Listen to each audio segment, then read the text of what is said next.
नमस्कार, welcome to stock infuse. अगर आप चैनल पर फर्स्ट टाइम विजिट कर रहे हैं तो चैनल को सब्सक्राइब कर दीजिएगा। अगर आपको वीडियो पसंद आता है तो वीडियो को लाइक जरूर कर दीजिएगा। दोस्तों, इस वीडियो में हम लोग कुछ ऐसे स्टॉक्स के बारे में डिस्कस करेंगे जिसमें आज बड़ी गिरावट देखने को मिली थी, और एक ऐसे स्टॉक के बारे में डिस्कस करेंगे जिसमें 10% की अपर सर्किट देखने को मिली है।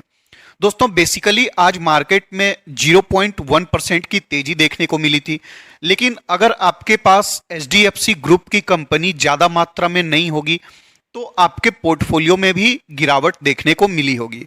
दोस्तों, आज बेसिकली एचडीएफसी ग्रुप के कंपनी में तेजी देखने को मिली, साथ ही साथ निफ्टी 50 का हेवी वेट रिलायंस में भी तेजी देखने को मिली थी। इसलिए आपको निफ्टी 50 एंड में जाकर पॉजिटिव में बंद होता हुआ दिखाई दिया था। तो सबसे पहली कंपनी है एस्ट्रल लिमिटेड। एस्ट्रल लिमिटेड में 5% से भी ज्यादा की गिरावट देखने को मिली है। अगर आप गिरावट को देखेंगे तो इसमें किसी भी तरह का रिकवरी देखने को नहीं मिला, तो हो सकता है कि कल के दिन भी इसमें और गिरावट देखने को मिली। दोस्तों, अगर रीजन की बात करें तो ऐसा तो कोई न्यूज देखने को नहीं मिला है, लेकिन इसमें आप एक सिंपल रीजन मान सकते हैं कि प्रॉफिट बुकिंग हुआ है। अगर दोस्तों देखें तो एक वक्त में स्टॉक आपको 2600 से भी ऊपर जा चुका था, और उससे पहले देखें तो ये 1600 के लेवल पर आया था। तो दोस्तों, स्टॉक ने कुछ ही समय में बहुत अच्छा रिकवरी शो किया था, और अभी स्टॉक में फिर से गिरावट देखने को मिल रही है। दोस्तों, अगर खरीदारी के लेवल की बात करें तो आपको सबसे पहला सपोर्ट 2000 पर देखने को मिलेगा। नेक्स्ट सपोर्ट आप 1925 रुपीज के आसपास मान सकते हैं। तो दोस्तों, अगर आपके पास एक भी स्टॉक नहीं है तो आप 2000 के लेवल से इन्वेस्टमेंट स्टार्ट कर सकते हैं। दोस्तों, कंपनी इन्वेस्टमेंट के लिए बहुत ही अच्छी है। कंपनी का फंडामेंटल्स बहुत ही स्ट्रांग है। कंपनी मार्केट की लीडर है। साथ ही साथ कंपनी का रिटर्न भी आप देखेंगे तो एक हाई सीएजीआर कंपनी है। तो कंपनी हर दृष्टिकोण से इन्वेस्टमेंट करने के लिए काफी अच्छी नजर आती है। साथ ही साथ इंडिया में जो इंफ्रास्ट्रक्चर का बूम है उसका भी कंपनी को अच्छा फायदा मिलने वाला है। कंपनी अपने ब्रांड को अच्छे से प्रमोट करती है। कंपनी अच्छे से एडवर्टीजमेंट करती है लोगों तक पहुंचने के लिए, जो कि एक अच्छा पॉइंट बना देता है। तो इस स्टॉक में आपको डेफिनेटली इन्वेस्टमेंट करना चाहिए। और दोस्तों, जब भी इन्वेस्टमेंट करिएगा तो 2 से 3 इंस्टॉलमेंट में इन्वेस्टमेंट करिएगा। मान लीजिए आपको पहला इंस्टॉलमेंट 2000 पर लगाना है, नेक्स्ट इंस्टॉलमेंट आप 925 रुपीज के आसपास लगा सकते हैं, और स्टॉक वहां से भी गिरता है और 1800 के लेवल के आसपास आता है तो आप अपना नेक्स्ट इंस्टॉलमेंट वहां लगा सकते हैं। लेकिन दोस्तों, ऐसा गलती मत करिएगा कि 1800 के आसपास आएगा तभी हम इन्वेस्टमेंट करेंगे, क्योंकि दोस्तों आपको भी नहीं पता है कि स्टॉक में कहां से रिकवरी आनी स्टार्ट हो जाएगी, और ना मुझे पता है। इसलिए हमारा काम क्या है, हर सपोर्ट के लेवल पर थोड़ी थोड़ी क्वांटिटी बाय करना। इससे एवरेज बाइंग प्राइस बेटर हो जाता है, और जब स्टॉक में तेजी होती है तो आपको अच्छा रिटर्न मिलता है। नेक्स्ट स्टॉक है एलटीटीएस। दोस्तों, सबसे पहले इसके क्वार्टरली रिजल्ट को चेक करते हैं तो आप देख सकते हैं एक साल पहले इसी क्वार्टर में 1608 करोड़ का सेल्स था, जो कि अभी बढ़कर आपको 1995 करोड़ का हो चुका है। पिछले क्वार्टर के सेल्स को देखें तो 1874 करोड़ का सेल्स था। तो आप चाहे क्वार्टर ऑन क्वार्टर बेसिस में देखें, चाहे ईयर ऑन ईयर बेसिस में देखें, आपको सेल्स में अच्छा ग्रोथ नजर आता है। अगर नेट प्रॉफिट को देखें तो पिछले साल के इसी क्वार्टर में आपको 231 करोड़ का नेट प्रॉफिट देखने को मिला था। पिछले क्वार्टर में 275 करोड़ का नेट प्रॉफिट था, और इस क्वार्टर में आपको 283 करोड़ का नेट प्रॉफिट देखने को मिला है। दोस्तों, क्वार्टर ऑन क्वार्टर बेसिस में और ईयर ऑन ईयर बेसिस में आपको नेट प्रॉफिट में ग्रोथ नजर आ रहा है, लेकिन फिर भी स्टॉक में आज लगभग 5% की गिरावट देखने को मिली है। तो दोस्तों, ये एक अच्छा अपॉर्चुनिटी होता है।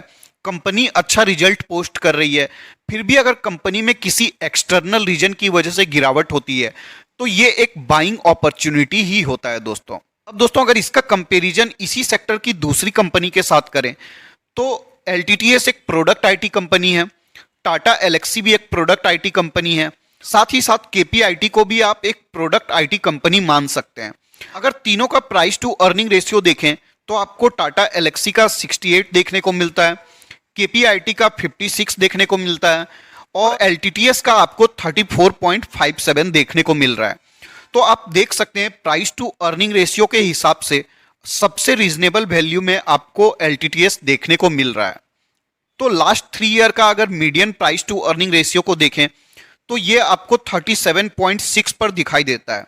मतलब कि कंपनी अभी अपने 3 साल के median price to earning ratio से भी नीचे वैल्यूएशन पर अवेलेबल है, जो कि एक काफी अच्छा पॉइंट बना देता है इन्वेस्टमेंट के लिए। अब दोस्तों अगर इसके टेक्निकल्स को देखें तो आज क्लोजिंग हुई है 3496 रुपीज पर। मतलब कंपनी ने अपने 3500 के सपोर्ट को ब्रेक कर दिया है। अगर दोस्तों नेक्स्ट सपोर्ट की बात करें तो नेक्स्ट सपोर्ट आपको 3250 रुपीज पर देखने को मिल रहा है। आपको यहां पर 3250 का लेवल देखने को नहीं मिलेगा, लेकिन दोस्तों 3250 रुपीज का लेवल एक साइकोलॉजिकल लेवल भी है।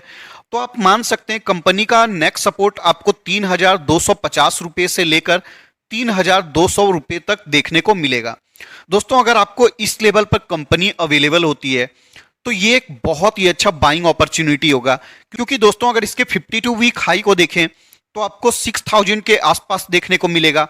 और अगर आपको स्टॉक 3250 रुपए के आसपास मिलता है तो ऑलमोस्ट आपको 50% के आसपास का डिस्काउंट देखने को मिलेगा।